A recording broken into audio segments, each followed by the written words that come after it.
Where your treasure is, there will your heart be also. God has given us unlimited treasures in His Word. Every time we open it, we can discover a new treasure or admire an old one. What will we find today? Here's Carla Early with Treasure Hunt in the Word.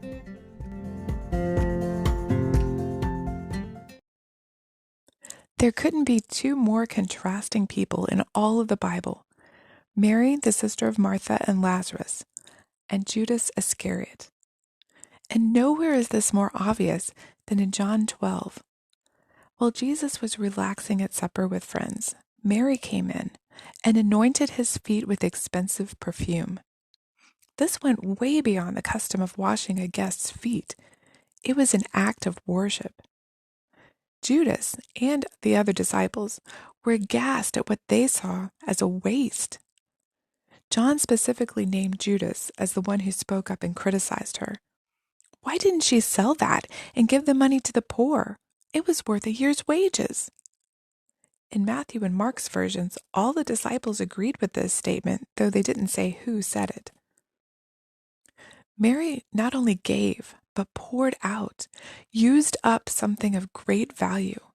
She openly showed that she valued Jesus more than her prized possession.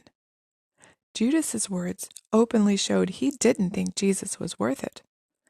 Yet a few days later, Judas showed what he thought that Jesus was worth by accepting 30 pieces of silver to betray him. Mary gives, Judas gets. But if you think about it, both of them are giving away something precious in these two different acts. They're giving themselves. In response, Mary receives. Jesus gives her affirmation and appreciation for her lavish gift. He defends her and says, wherever the gospel is preached in the whole world, what this woman has done will also be told as a memorial to her. What a tribute! Her story of extravagant love would now be intertwined with the gospel message of Jesus' love for us, his ultimate show of love on the cross. And Judas? What does Jesus say about him? Just a few verses later, Jesus says, "Woe to that man by whom the Son of Man is betrayed.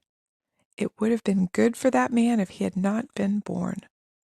He loses to the same extent as Mary gains. While her story is intertwined with the gospel message, Judas's name becomes synonymous with the worst kind of traitor, one who betrays a person who loves him.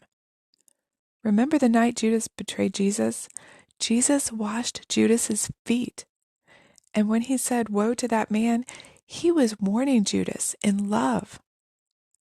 Now, lest we get caught up in accusing Judas, what about the rest of the disciples?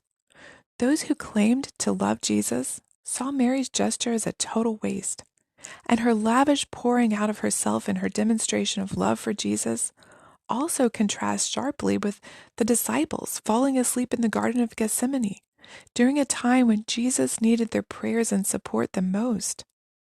And when he was arrested, they fled.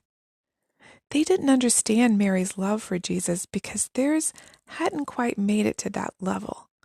It would, as they each poured out their lives, being persecuted and martyred for the Lord that they loved.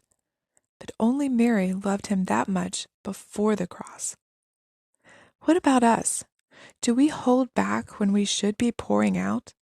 How extravagant is our love for the Lord?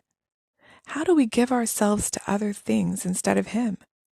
How much do we really love him? You can contact us at treasurehuntintheword@gmail.com. We'd love to hear the treasures God has given you through His Word. You can listen to other episodes at our website, which you can find in the description below. Thanks for listening, and remember, where your treasure is, there will your heart be also.